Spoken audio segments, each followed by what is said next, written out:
Hey, you, friends, family, and strangers. It's so noisy and bright out there, I can't even tell if the camera's on. Whew! I'm hungry. It's time for breakfast. It's also a beautiful day for tying up the very last loose end. That's right. Today's the day I'm doing the last thing that needs to be done before me and you can hit the road. And finding new places to go is going to be somewhat easy because I still have a list of places we didn't get to go yet. But finding other new places to go, I think, will still be easier than trying to entertain you from my home. Yeah. And there's, generally speaking, more filming opportunities when you go out and seize the day. So I'm excited about that part, a little bit nervous about getting back into the groove. I hope I do a decent job enough. A couple of our outings grew the channel pretty well. I think consistency grew the channel as well. And hopefully my big slong grew the channel as well.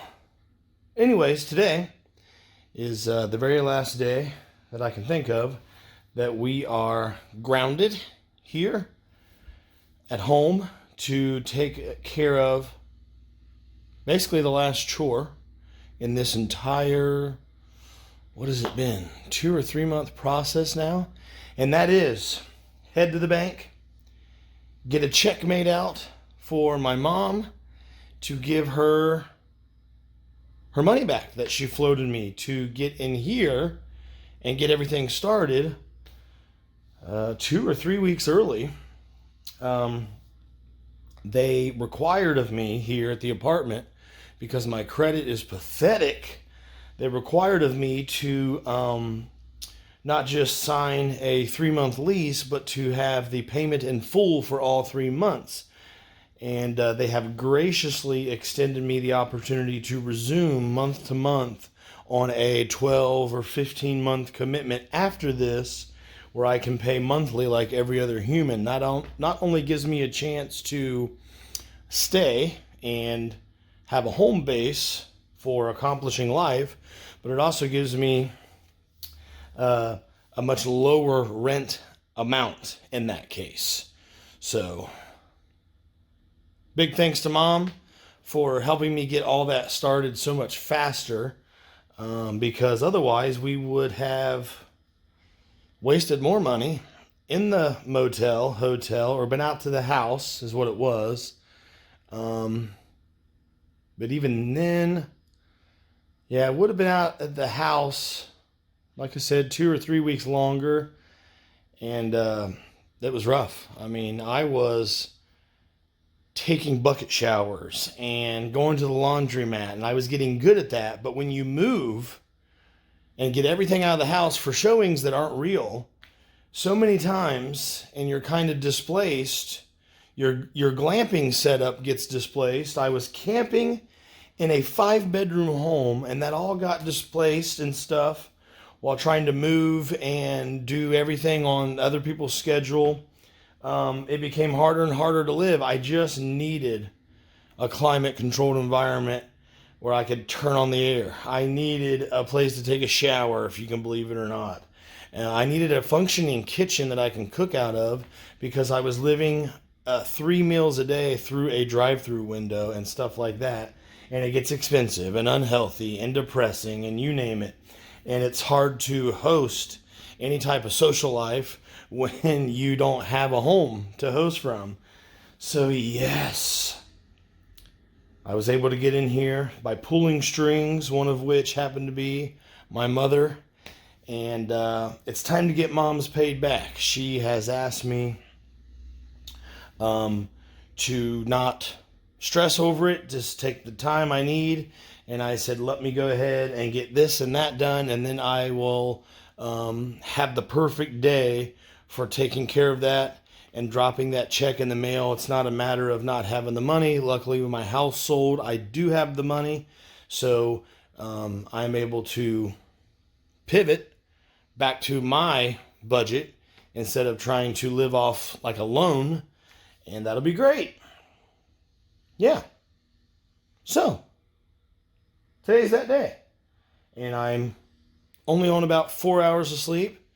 I was up too late last night doing a lot of stuff with the apartment and or playing City Skylines 2, creating the most beautiful, money-rich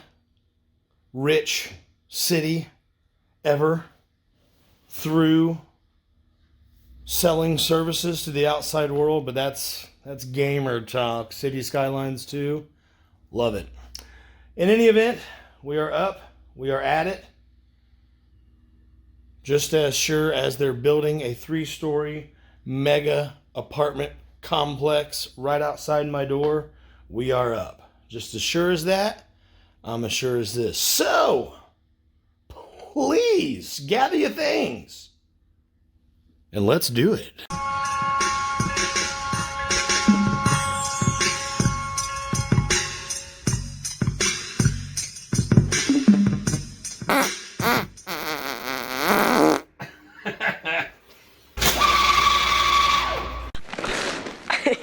Loser. First thing we have to do is run to the bank, but I am starved and wanting some breakfast. I am going to force myself to include with my breakfast either an apple a day or an orange. I think I'm feeling the orange today. And of course, let's kick it off with a cup of coffee. I am retiring my old Keurig. It actually works really well.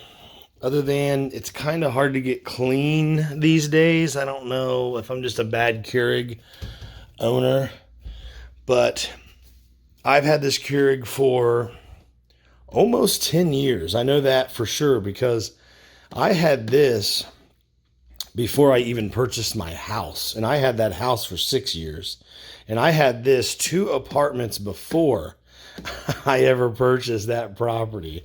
So I would say at least 7 years, at least. And it still works. I would run hot water through it a couple times to get some spackles out or vinegar or whatever the treatment is. I'm sure there's a way to do it properly, unlike me. If you look down in there, it'd probably be something out of your nightmares. But as far as I know, it's okay. It's safe. I've been drinking out of it for 7 years. I'm actually going to put it down there as a backup coffee maker because we have upgraded to this fancy thing. And look how fast this is. Let's go ahead and go with a McDonald's, a cup of McDonald's. You don't have to wait for this to heat up. It's not on, theoretically, at least not that we can see, but it may be like keeping water hot, or it just may heat super fast. I don't know. But look, let's get that out of there. I'm embarrassed that that's in there because I always throw these away because I don't want them to smell. But guess what?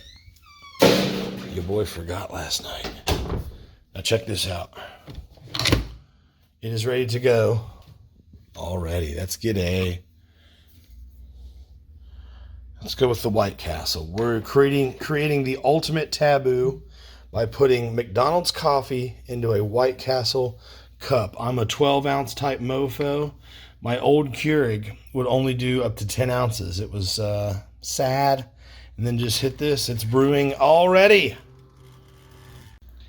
That is the Keurig K Supreme, by the way. If you did not know and you're curious. Another favorite feature of mine is this very large reservoir, I think it's just called in the instructions. It's the water for your coffee. You can either put it in the back or keep it right here on this left-hand side, which is easier on the left. And what I like so much about it compared to the old Keurig, my old Keurig literally only held like 2 cups of coffee. I think I have the container in there, back there, getting washed in a minute. This bad boy is like 70 some ounces. So yeah, what, 5, 6, 7 cups, depending on your cup sizings. So yeah, the 2 main takeaways for me is I only have to fill this up once or twice a week now. My old one, I would top off with this, just refill this with water from the water line. I would fill the other one up, the old one, like I would top it off every day, every time I'd get a new cup of coffee. And it took a good minute or so to warm up before it was ready to brew. As you saw, this thing is ready at all times. Time to get in on this breakfast orange to get the breakfast started. You want to satiate the palate. I am bougie and I cut into an orange with a knife and I go at it that way. But look, don't forget to take your vitamins. I'm just showing you this to remind you, friends. Take your vitamin C, even though that pretty much covers it today, and your multivitamin. And if you're an old man like me, take your heartburns, okay? You got a whole week's worth of coffee just in one fill up.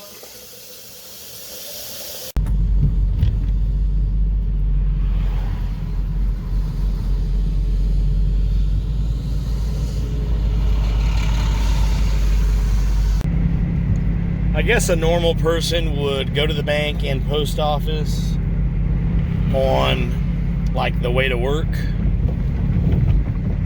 but I can't do that. I'm not one of those people, and that's because I would either leave too early to get it done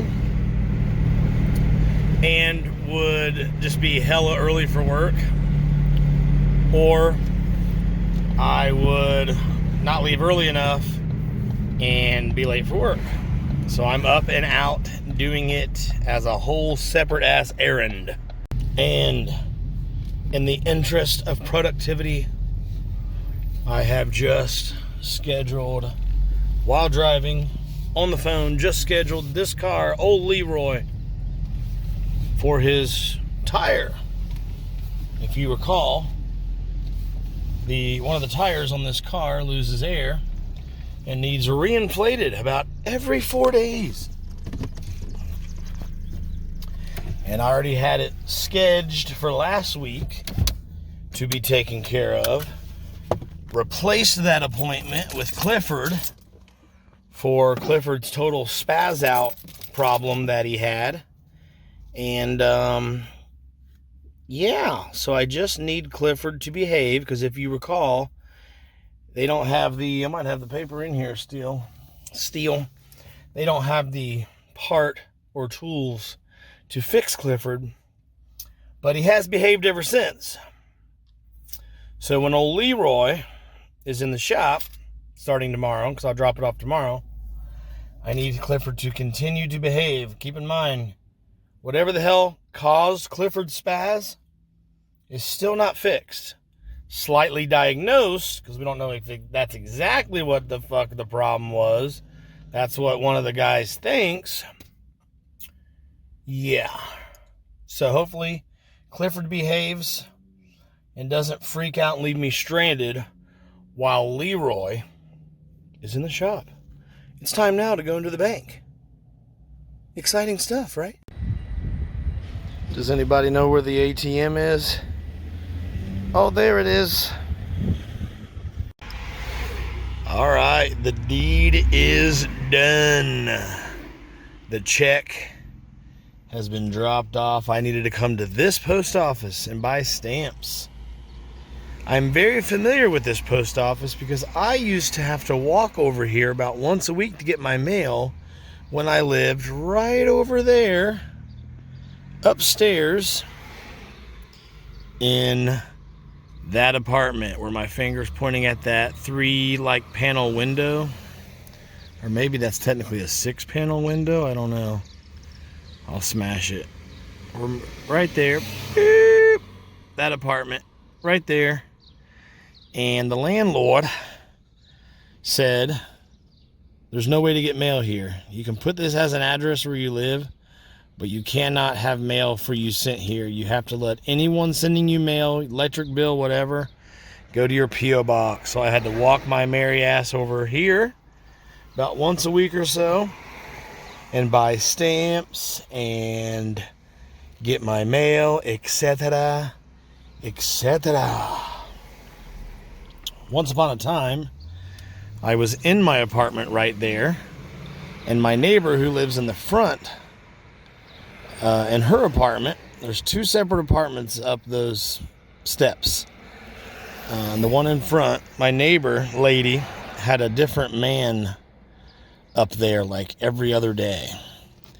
And then periodically there'd be a familiar man who would come up like once or twice a week. Okay? And she knew my name. I don't remember talking to her that much, but we didn't know each other. But one night she was getting her entire ass whooped, like insanely bad. You could hear the whole building shaking. And she was somehow out in front of my door at the top of the steps, screaming my name to help her. Doug, please help. Doug, call 911. Which I did not respond or make a phone call. And here's why. Because this went on all the time. She never called for help or prevention of getting this guy there. Basically, she never said, hey, please help me to keep this guy out of my life. She never had any kind of restraining order. This guy was over there, and there was always a scuffle every freaking week. So that's their business. If this was a completely out of the blue occurrence, I would have called in the federales, okay? So make any judgments you wish. And right down that alley, one night, I came home late at night from work, pulled up in there behind my apartment, and I heard what sounded like, help, someone crying and weeping in the alley. So I called 911. I still have the little newspaper article from that night when this lady they found in the alley back there was mentioned in the newspaper. She was walking up on top of a bar back there and fell off of the side of the building, off the roof, and could not move and had to be taken to the hospital. So the ambulance showed up, a bunch of cops, and the cops were arguing with members of her party from the bar, like, why'd you leave her unsupervised? Come on, you know that she's out of it, drunk out of her mind. Anyways, those are my bad memories of this place. That apartment sucked. No washer or dryer hookup. It had central air, central heat or whatever, but I do not believe it had, maybe it did have central air conditioning, but there is no washer and dryer hookup. Eventually I lived in the apartment toward the front where that lady had lived, and that's just a smidge bigger. And the window's nicer because it faces a much more interesting street rather than the back alley where my old apartment faced. But that is that. Ugh. Bad memories of this town. And also, check this out. Right here, toward the back of the block where that apartment is this bar, the Flamingo. I've never stepped foot in that bar, but here in this town, that bar is very famous for murders and violent assaults happening out behind that bar. Year after year, there's always something going on at the Flamingo, and I lived a block from it, and I lived right on the alley of a couple other bars where all that chaos was just taking place all the time. It was total hell. We might as well leave the car running and juice up the back right tire while we have a couple minutes. Tough in the streets, dude.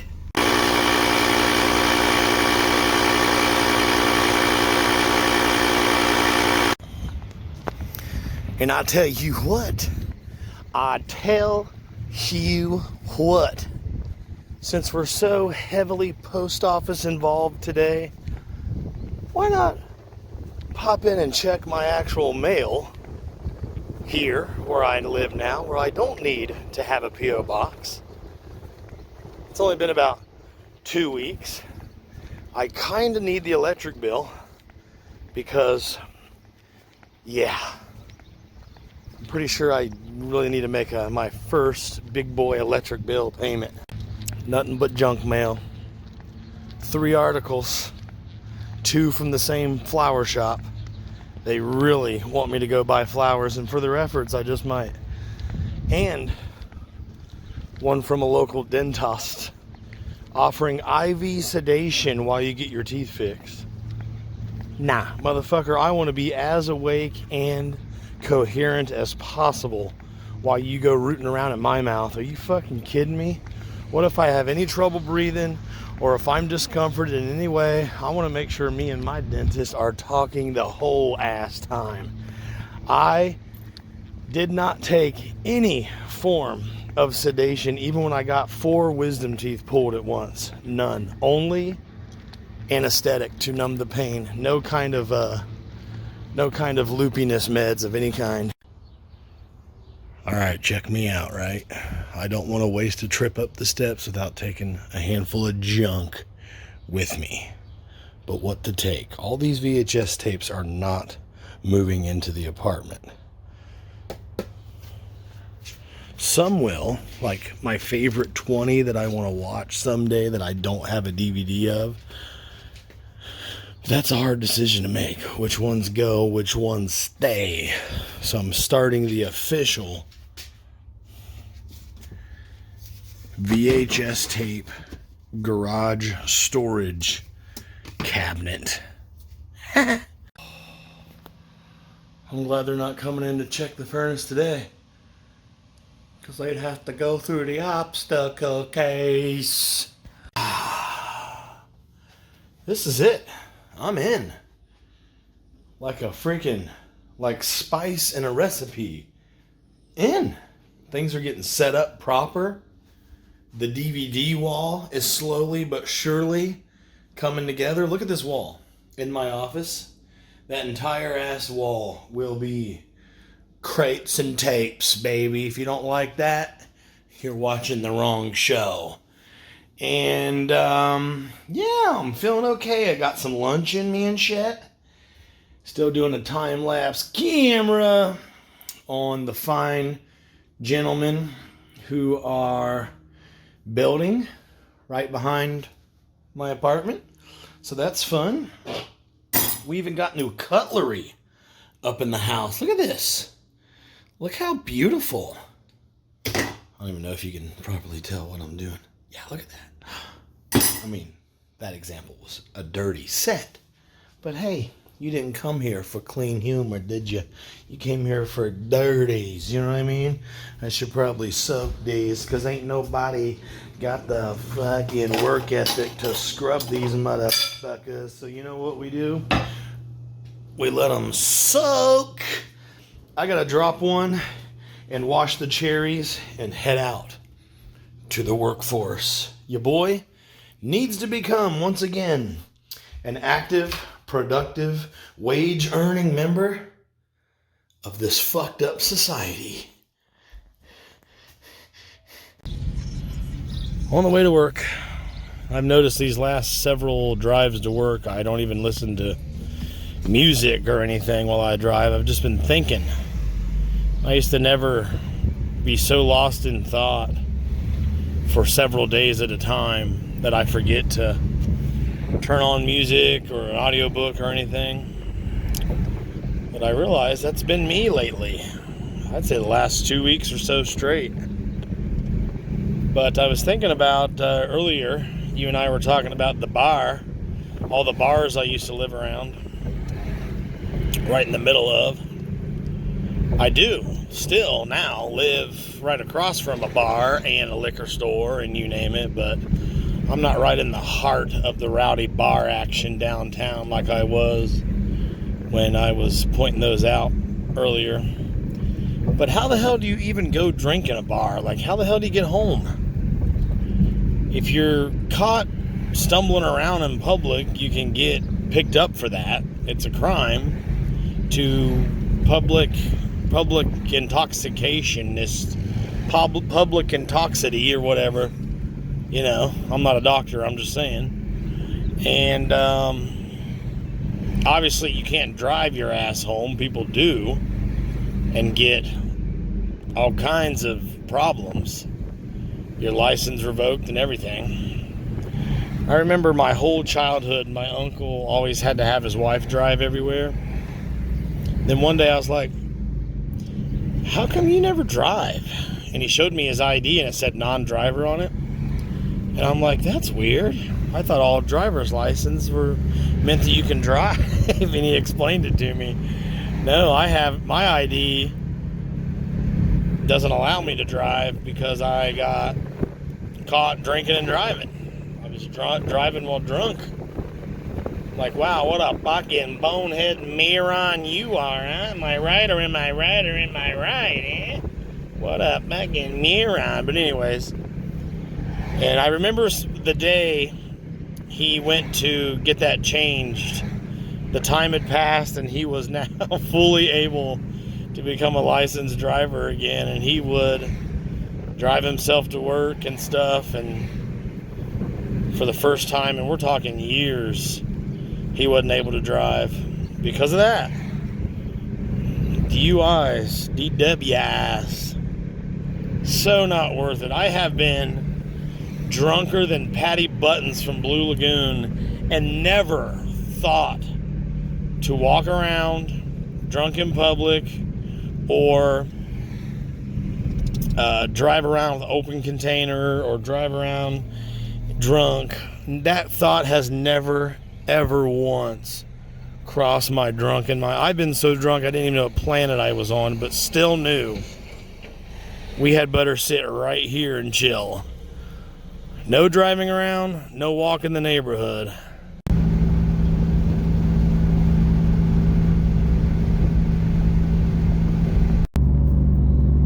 I tell you what. Why don't we go ahead and pop into the wee old storage unit just for a little bit. See about getting a couple more movies in the back of our car. Take it home to Big Papa. There's no office to come in during business hours and ask a question. There's no gate, there's no keypad. There's not even cameras. Except for the one I'm holding. That's because nobody's fucking with these storage units. You know why? Because they are out in the absolute fucking middle of fucking nowhere.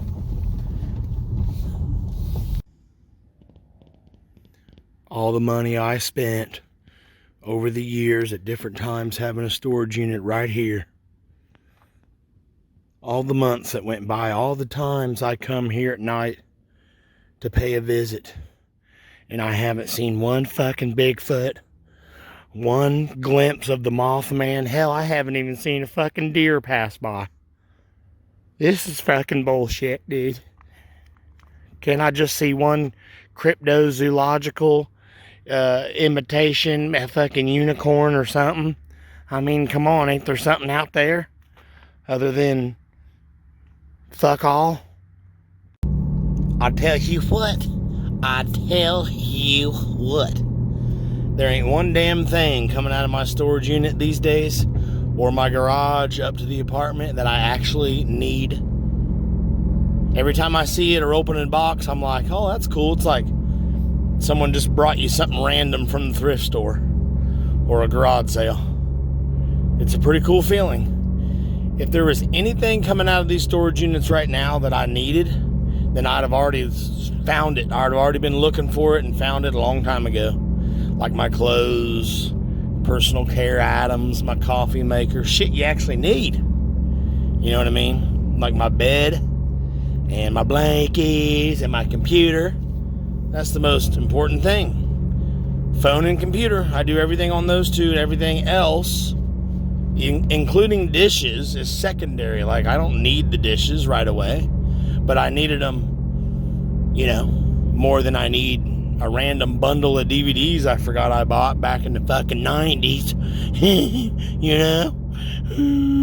That's the only thing coming out of my storage unit right now.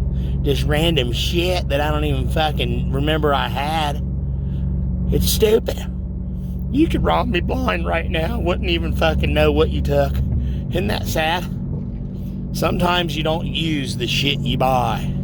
Except for The joy of buying it. Mark that down in your fucking flyleaf of your Bible so you can remember it. Write these words. Some things you only get joy out of buying. You never actually use it. The only time you enjoyed it on any level was the joy of buying it. Consumption is addicting because it's linked to success. It's linked to hard work. That's why consumption is so fucking addicting. But what if next time you put something in your Amazon shopping cart or whatever, or your real shopping cart, whoa, what the fuck? Something I don't need just rattling around back there. Coffee cups. I got fucking 30 different coffee cups because they all look cool, and I was in the mood to buy it at the time. I have a cup that says "Oh Canada" on it. I've never even fucking been to Canada, dude. I just thought it looked cool. I thought it was showing some love to the neighbors to the north. You know? Governor Trudeau and fucking, Rush and, I don't know, Macaulay Culkin or wherever the fuck. I don't know who these fucking Canadians are. I'm just saying. That shit. You think I need that Canadian coffee cup? No, I got fucking 29 other different coffee cups. My favorite one's this Batman one because it's a good size. It's like perfect. I could throw away every other coffee cup I have, or maybe keep one other one in case I have a guest ever one day and life's not so lonely up there in the apartment. The only joy I got out of all those other coffee mugs was the joy of buying them. Once upon a time, I was at a place called Diamond Caverns in Kentucky, and we went down, a friend and I went down into the caverns on a tour, and it was badass. And at the end, we wasted even more money there at the gift shop. And I bought the coffee mug, and I think that might have been it. I don't remember buying like a shirt or anything else, but I got me a Diamond Caverns coffee mug. I don't think I've ever fucking once drank out of it. Isn't that sad? I got coffee mugs from places I didn't even like. But I don't do that no more. Now it takes a little bit more persuasion to get me to buy a coffee mug. I have a coffee mug for Newport Aquarium down in Kentucky.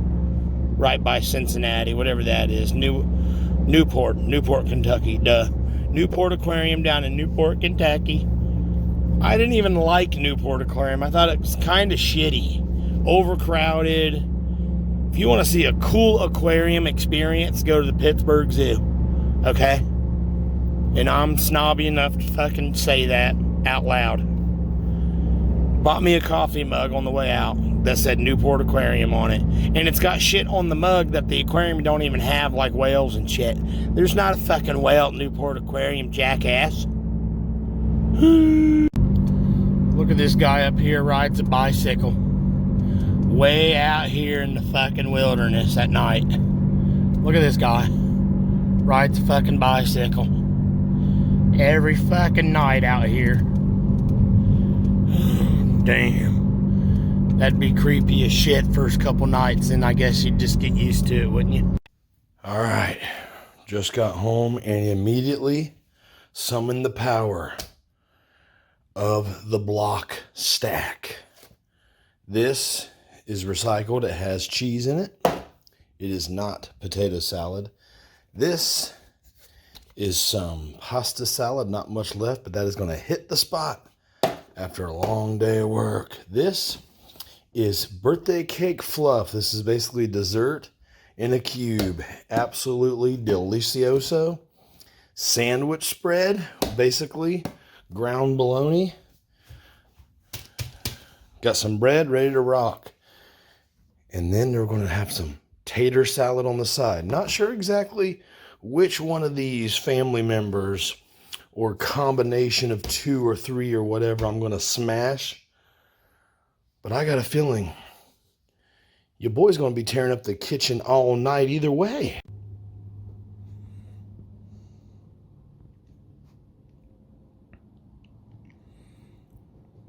As you can see, progress is being excuse you.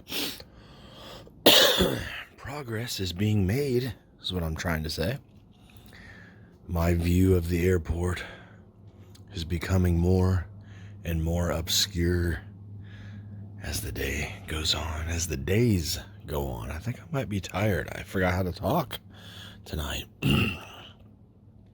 But anyways, there is the search beacon for now, until it is blocked by a building, which will probably be within the next month, if maybe not even that long. Friends, family, and strangers, it's cold outside. Brr. I think I'll stand here in my warm little pad. I'm going to eat. I'm going to let the wang out, let the balls air out, get freshed, and drop a fat deuce, and call it a night. Friends, and you should consider having a fucking fantastic day. If you want to help me out, then share my crap with all your dumb buddies. If you want to contact me, leave a message, comment, or you can email me directly, and perhaps one day I'll check the email, and that is dougalonation@gmail.com. I have some stuff in the works. I have some Dougal Nation stuff coming up. I have some content ideas, some traveling coming up. Things are coming together. Tomorrow, we have to take our asses over to the shop and drop off Leroy if, and only if, Clifford fires up, survives a pre-run test to prove that he's not in the mood to throw a fit today.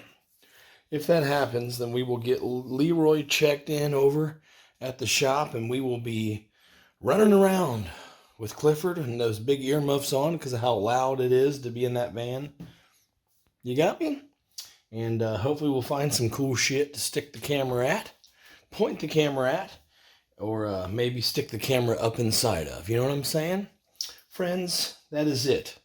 It's time for us to amicably, neighborly, without too much cussing and violence, part ways. But don't you worry, I will be back here again with you like always, no matter what, 7 days a week, tomorrow morning at 7 a.m. Eastern Standard Cock.